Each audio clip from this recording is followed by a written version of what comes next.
নমস্কার বন্ধুরা, আমি সুতপা। দেখো সুতপার কথাতে আজকে কি নিয়ে এসেছি। আজকে দুর্দান্ত টেস্টি একটা চিকেন কারি নিয়ে এসেছি। এটা ধাবা স্টাইলে চিকেন কারি। দেখতে কেমন হয়েছে দেখেছো তো? যেমন দেখতে তেমন টেস্টি। এবার চলো এবার রেসিপিটা বলি। তবে রেসিপিতে যাওয়ার আগে তোমাদেরকে বলে রাখি, প্লিজ চ্যানেলটা সাবস্ক্রাইব করে ভিডিওটাকে লাইক দিতে কিন্তু ভুলো না। চ্যানেলটা সাবস্ক্রাইব করে অবশ্যই আমার সঙ্গে থেকেও, তো যখনই কোনো ভালো রেসিপি আমি তোমাদের সাথে শেয়ার করব যাতে খুব সহজে তোমাদের কাছে পৌঁছে যায়, সেই জন্যই আরও বলছি। আর তোমাদের সাথে জুড়ে থাকতে পারলে আমার ভীষণ ভালো লাগে, তাই বললাম। এবার চলো তাহলে যাই রেসিপিতে।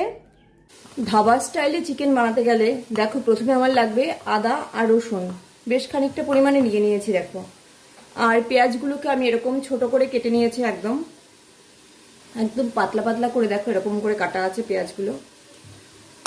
আর নিয়েছি কতগুলো কাঁচা লঙ্কা, কাঁচা পাকা মিলিয়ে আমি নিয়েছি, এই যে দেখো। এবার দেখো এই প্রথমে হচ্ছে চিকেন তো আর পরে আনছি, এই মিক্সির জারের মধ্যে এই যে আদা রসুন আর কাঁচা লঙ্কা সমস্তটা দিয়ে একবার একটা পেস্ট করে নিয়ে আসতে হবে। আর চিকেনটা আমি নিয়েছি, চিকেনটা কিন্তু কোনো ম্যারিনেট করব না, কিচ্ছু না। ধাবা স্টাইলে চিকেন কখনোই ম্যারিনেট করব না। এই দেখো এবার এরকম করে যদি চিকেন আমরা বাড়িতে করে নিতে পারি, আমাদের বাইরে আর যেতে হলো না বলো। এই যে দেখো এটা এরকমই থাকবে। আমি আগে ওটা পেস্ট করে নিয়ে আসি। এই যে দেখো আমি সুন্দর করে পেস্ট করে নিয়ে এসেছি, একদম দারুণ পেস্ট হয়েছে। এইবার চলো কড়াইতে যাই। এই যে দেখো কড়াই বসিয়ে দিয়েছি, কড়াই আমার গরম হয়ে গেছে। কড়াইতে দিয়ে দেবো সাদা তেল। এই 2 চামচ থেকে 2.5 চামচ পরিমাণে সাদা তেল দিয়ে দিলাম। এবার সাদা তেলের মধ্যে দেবো ঘি, দিয়ে দেবো কিছুটা। বাইরে যাতে না যেতে হয় এই দেখো বেশ কিছুটা ঘি দিয়ে দিলাম, 1 চামচ পুরো। বাইরে যাতে না যেতে হয় সেই জন্য বাড়িতেই চেষ্টা করছি ধাবা স্টাইলের চিকেন। আমি এর আগে করেছি, দুর্দান্ত টেস্ট হয়, একদম রাস্তার ধারে যে ধাবাগুলো তাদের মতনই টেস্ট হয়ে যায়। এইবার দেখো এই যে চিকেনগুলো আমি এগুলো কিন্তু ডাইরেক্ট এর মধ্যে দিয়ে দেবো।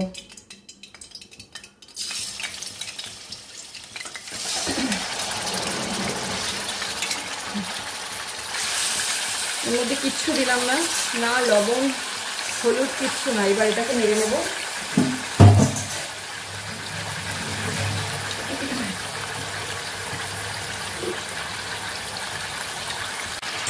এই যে দেখো একটুখানি এই 2 থেকে 3 মিনিট নাড়লেই দেখবে চিকেনের কালারটা চেঞ্জ হয়ে যাবে।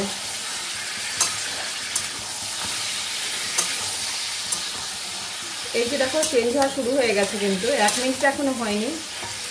মিনিট 3 নাড়বো এরকম করে।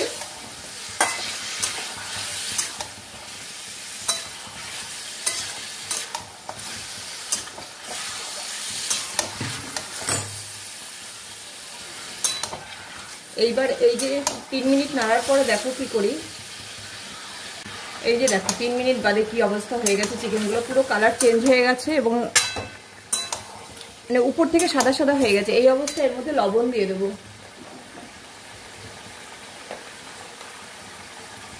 পরিমাণ মতন লবণ দিয়ে দেবো।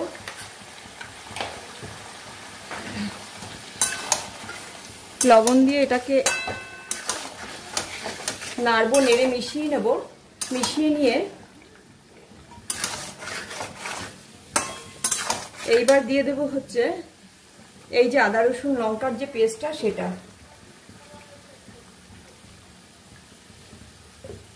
এবার এটাকে ভালো করে মেশাবো, মিশিয়ে একটু ঢাকা দিয়ে দেব যতক্ষণ এটা এই আদা রসুনটা কুক হয়ে যাবে, ততক্ষণ এটাকে ঢাকা দিয়ে একটু এইভাবে নেড়েচেড়ে একটু করতে হবে, রান্না করতে হবে আর কি। এটাকে এবার একটু ঢাকা দিয়ে দিই। ওটা কুক হতে হতে আমি এই যে 2টো টমেটো নিয়েছি, এই দুটোকে পেস্ট করে নিয়ে আসি ভালো করে। এইবার দেখো এটা ঢাকা খুলে দিয়েছি। এই যে সিদ্ধ হয়ে গেছে আদা রসুনটা, সেটা কিন্তু পরিষ্কার বোঝা যাচ্ছে, জল গলে গেছে চিকেন থেকে, দেখো কতটা। এইবার এর মধ্যে দিয়ে দেবো এই যে পেঁয়াজগুলো যে কুচিয়ে রেখেছি, সেই পেঁয়াজগুলো দিয়ে দেবো।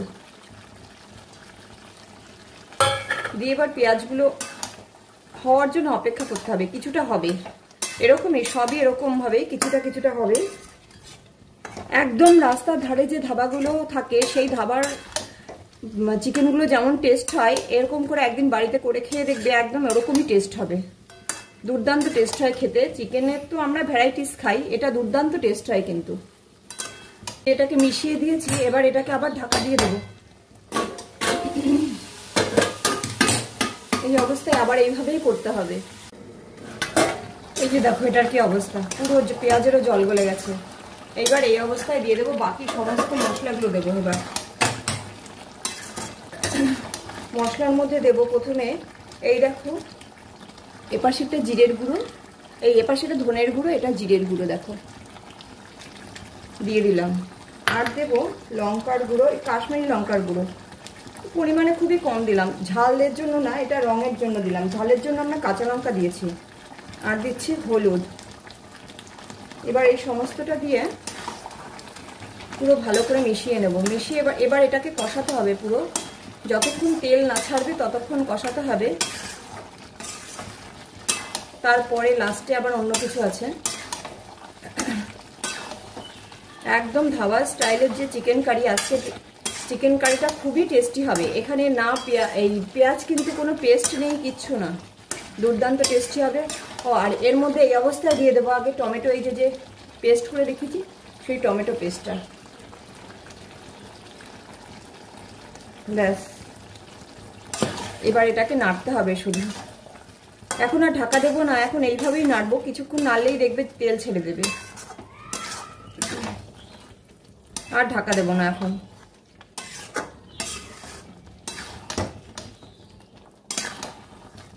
এই যে দেখো মিনিট 5 নাড়ার পরে এই দেখো তেল অলরেডি ছাড়া শুরু হয়ে গেছে সাইড দিয়ে।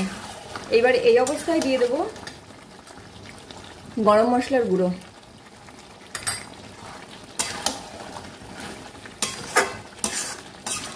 আর দেব কসুরি মেথি।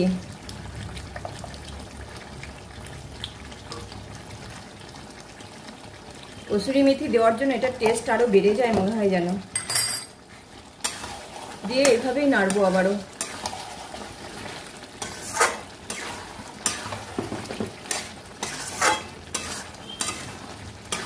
দেখো তেল কিন্তু পুরো ছাড়ছে, তোমরা বুঝতে পারছো নাকি জানি না, পুরো কিন্তু এই যে একদম তেল সাইড দিয়ে ছেড়ে দিয়েছে। আর কালারটা দেখেছো কত সুন্দর হয়ে গেছে। এটা মোটামুটি রেডি হয়ে গেছে, খুব বেশি আর বাকি নেই।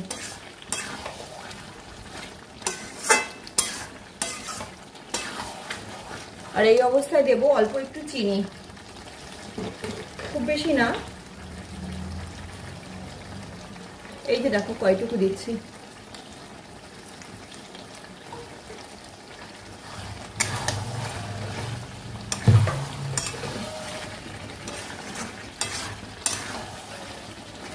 চিনিতে কিছুই না, পানসা ভাবটা তাড়াতাড়ি কাটবে। এটা কিন্তু মিষ্টতার জন্য চিনি আমি দেইনি। এই যে দেখো এটা পুরো হয়ে গেছে। এবার আমি যেহেতু কারি বানাবো এর মধ্যে অল্প করে একটু জল দেবো, একটু ঝোল বানানোর জন্য, খুব বেশি না, অল্প একটু। এটা ফুটে উঠলেই এটা কমপ্লিট। আর লবণ টেস্ট করতে হবে, আমার লবণ লাগবে না মনে হয়। আমি যে পরিমাণে দিয়েছি 1200 মতন চিকেন ছিল, তার মধ্যে আমি যেটুকুনি লবণ দিয়েছি আমার একদম ঠিকঠাকই হওয়ার কথা। এটা দেখেছো দেখতে কেমন হয়েছে? এটা ফুটে উঠলেই হয়ে যাবে, একদম ধাবায় যে স্টাইলে চিকেন কারি করে ঠিক সেই চিকেন কারি একদম হয়েছে। তো দেখতে দুর্দান্ত দেখতে হয়েছে এবং খেতেও কিন্তু ওরকমই টেস্ট আসবে। এই যে দেখো ফুটে উঠেছে, এটা হয়ে গেছে। এইবার দিয়ে দেবো উপর থেকে ধনিয়া পাতা, আর কিচ্ছু না। ধনিয়া পাতা দিয়ে গ্যাসটা অফ করে দেব। এই যে এটা এবার নামিয়ে নেব। ধনিয়া পাতা দিয়ে এটা কমপ্লিট, এটা নামিয়ে নিচ্ছি এবার। এই যে দেখো নামিয়ে নিয়েছি।